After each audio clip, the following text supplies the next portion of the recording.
حضرت عمر کا اسلام لانا اسلام کے لیے عزت کا ذریعہ بنا اور بلند آواز سے نعرہ تکبیر مکے کی فضاؤں میں بلند ہوا۔ 40 مسلمان جب ہو گئے تو پھر میرے رب نے کہا یا ایھا النبی حسبک اللہ، اے نبی تمہارے لیے اللہ کافی ہے، ومن اتبعک من المؤمنین، اور تمہارے لیے اہل ایمان کافی ہیں۔ حضور علیہ السلام کے حوالے سے ان کی حساسیت اور ان کا جوش و جذبہ اور ان کی غیرت ایمانی دیدنی تھی۔ حضرت شاہ ولی اللہ محدث دہلوی علیہ رحمہ فرماتے ہیں کہ 17 مقامات پہ قرآن مجید میں حضرت عمر کی رائے کے مطابق قرآن نازل ہوا۔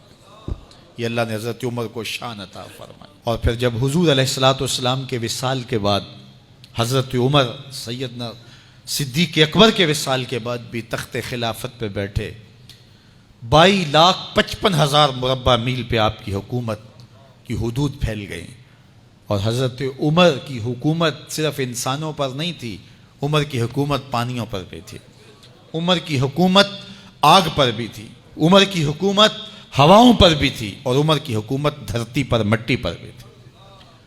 آپ جانتے ہیں کہ مصر کے گورنر نے لکھا کہ یہاں تو عجیب کہانیاں ہیں۔ کیا ہوا؟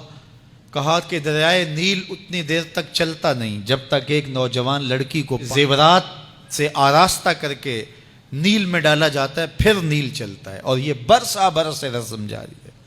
تو حضرت عمر کے پاس جب یہ پیغام پہنچتا ہے تو حضرت عمر نیل کو خط لکھ رہے ہیں، بسم اللہ الرحمن الرحیم، مصر کے نیل کے نام عمر کا خط، اور آگے لکھتے ہیں اے نیل اگر تو اللہ کے حکم سے چلتا ہے تو چل، ورنہ تیری کوئی ضرورت نہیں ہے۔ اور رکا لکھ کر کاسد کو دیا، جا کے یہ دریائے نیل میں ڈال دو۔ اللہ اکبر، جن کے رکے دریا بھی مانتے ہیں، پانیوں پر بھی حکومت ہے۔ اور نیل میں جب وہ رکا ڈالا گیا، نیل ایسا چلا آج تک کبھی رکا ہی نہیں ہے۔ پانیوں پر حکومت، ہواؤں پہ حکومت۔ مسجد نبوی کا ممبر ہے، عمر خطبہ دے رہے ہیں، عراق کے علاقہ نہاوند میں جنگ ہو رہی ہے، مدینے سے 1 مہینے کی مسافت ہے، 1 مہینہ مسلسل چلیں تو نہاوند آتا ہے۔ حضرت عمر خطبہ دیتے دیتے درمیان میں جملہ معترضہ کا، یا ساریہ الجبل، اے ساریہ پہاڑ نہ چھوڑنا۔ لوگ حیران ہیں کیا ماجرا ہوا کہ ہم سے مخاطبہ ہے، ساریہ نہاوند میں ہے، اور کہا ساریہ پہاڑ نہ چھوڑنا۔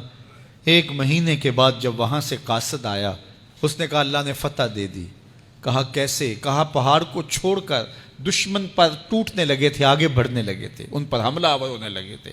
اچانک عمر کی آواز آتی، پہاڑ کو نہیں چھوڑنا، کیونکہ اگر ہم پہاڑ کو چھوڑ دیتے دشمن پیچھے سے حملہ آور ہونے کے لیے تیار کھڑا تھا۔ تو کہا بس ہم پہاڑ کو اپنی پشت پہ پھیر رکھا، اور اللہ نے اسی دن ہمیں فتح عطا کر دی۔ ہوائیں بھی ان کا پیغام پہنچاتی ہیں، پانی بھی ان کا حکم مانتے ہیں۔ اس زمانے میں فائر بریگیڈ سسٹم نہیں تھا، لیکن ایک آگ بڑھتی آ رہی ہے شہر کی طرف، لوگوں نے حضرت عمر کو بتایا، امیر المومنین آگ پھیلتی آگے بڑھتی چلی آ رہی ہے اور شہر کو اپنے قابو میں لینے والی ہے۔ عمر اپنی چادر اتارتے ہیں اور حضرت تمیم داری کو دیتے ہیں، کہا یہ چادر لے جاؤ اور ایسے ایسے کرو، آگ پیچھے بھاگتی چلی جائے گی۔ تو چادر ہلاتے جاتے ہیں حضرت تمیم داری، اور آگ پیچھے بھاگتی چلی جاتی۔ مٹی بھی حکم مانتی ہے۔ ایک لونڈی کھڑی رو رہی ہے راستے میں، کہا تجھے کیا ہوا؟ کہا ٹھوکر لگی، میرا تیل زمین میں بہہ گیا، میری مالکہ بڑی سخت ہے، وہ مجھے کہے گی تم نے یہ کیا کیا۔ عمر درہ زمین پہ مارتے ہیں، فر الارض الم عادل علیک، زمین عمر نے تیری چھاتی پہ عدل نہیں کیا؟ تو عمر کے ہوتے ہوئے اس کا تیل پی جائے؟ زمین تیل باہر نکال دیتی ہیں، فرماتے ہیں ڈال لے اپنے برتن میں۔ تو یہ عمر کے ان کا حکم مٹی بھی مانتی ہے، ان کا حکم ہوائیں بھی مانتی ہیں، دریا بھی مانتے ہیں، ان کا حکم پانی اور آگ بھی مانتی ہے۔ وہ عمر، میرے حضور فرماتے ہیں ان الشیطان یفر من ذل عمر، میرا عمر وہ ہے جس کے سائے کو دیکھ کے شیطان بھی بھاگ جاتا ہے۔ حضرت عمر رضی اللہ تعالیٰ عنہ نے ایک بہترین نظم و نسق دیا اور امور سلطنت کو اس انداز سے منظم کیا۔ ایک غیر مسلم مفکر کہتا ہے اگر اس امت کو ایک اور عمر مل جاتا پوری دنیا پہ حکومت مسلمانوں کی ہوتی۔ ایک دن مسجد نبوی سے باہر حضور تشریف لا رہے تھے، دائیں ہاتھ میں حضرت ابو بکر کا ہاتھ تھا، بائیں میں حضرت عمر کا ہاتھ تھا، ایسے باہر کی جانب آ رہے تھے۔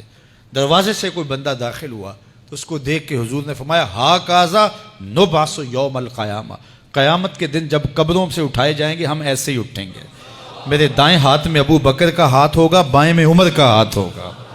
اللہ اکبر۔ جے شک ہووی تے چل مدینے، جے شک ہووی تے چل مدینے، آ ویکھ لے جوڑ مزاراں دا، بن یار نبی دیاں یاراں۔